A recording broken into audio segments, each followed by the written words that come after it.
Nous sommes au Square Cabot, un parc urbain du centre-ville de Montréal qui compte une importante population d'Autochtones sans-abri. Le parc est peut-être tranquille aujourd'hui, mais il y a quelques années, une intervention policière musclée a choqué les travailleurs de première ligne. We had an Indigenous woman in distress for quite a lengthy period, number of hours, and I'd spent quite a lot of time with her.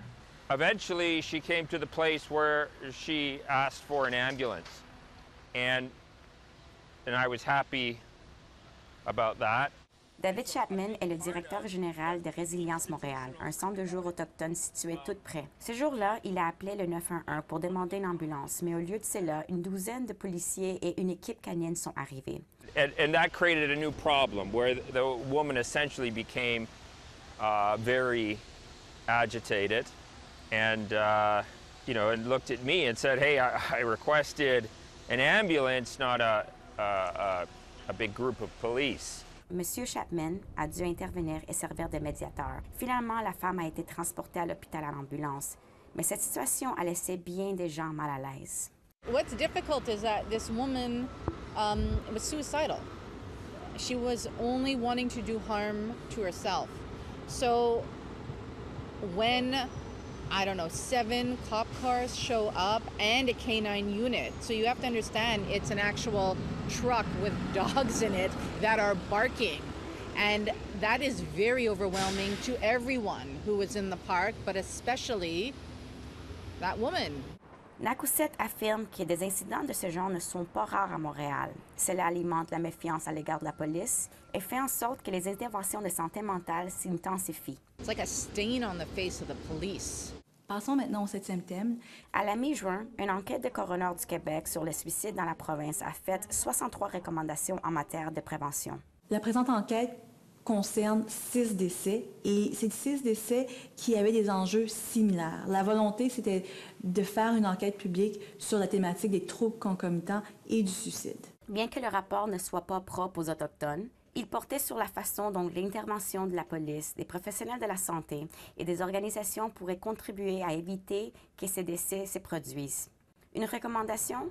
La mise en œuvre des escouades mixtes de police. Le jumelage des policiers avec des professionnels de la santé mentale pendant les interventions en situation de crise. Comme celle que la police de Montréal a créée en 2012, le service de police a doublé son personnel en 2021 pour se concentrer sur la prévention et aider les populations vulnérables.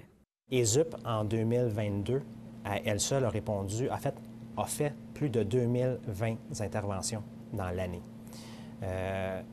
Ce qui démontre clairement le besoin de ces équipes-là, ce qui démontre clairement la nécessité et le bienfait de ces équipes-là. La police de Montréal a aussi une équipe mixte qui travaille spécifiquement avec la population autochtone de Montréal. Les Autochtones ont 6 fois plus de chances d'être interpellés. Cependant, selon un rapport récent, les femmes autochtones sont encore soumises à des contrôles aléatoires dans la rue à un taux plusieurs fois plus élevé que n'importe qui d'autre, ce qui nourrit des doutes quant à la capacité de cette équipe d'aider les personnes en crise. If they acknowledge the harm they've done, if they offer some kind of steps to reverse the harm, that would be helpful.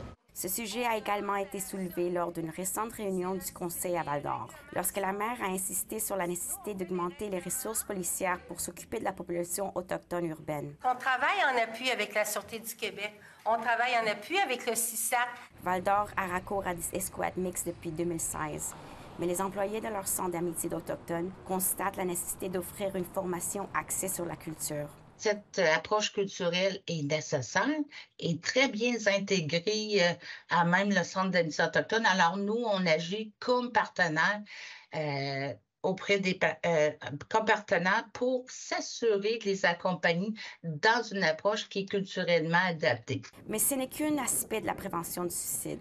Les collectivités autochtones du Nord ont désespérément besoin des ressources supplémentaires. En janvier dernier, la Commission des droits de la personne et des droits de la jeunesse du Québec a commencé à enquêter sur 5 jeunes qui se sont suicidés en 5 mois l'année dernière dans la communauté de Lac-Simon.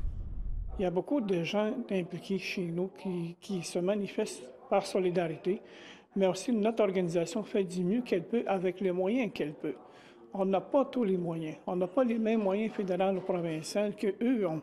Ils ont des professionnels, mais chez nous, C'est un besoin qui est criant.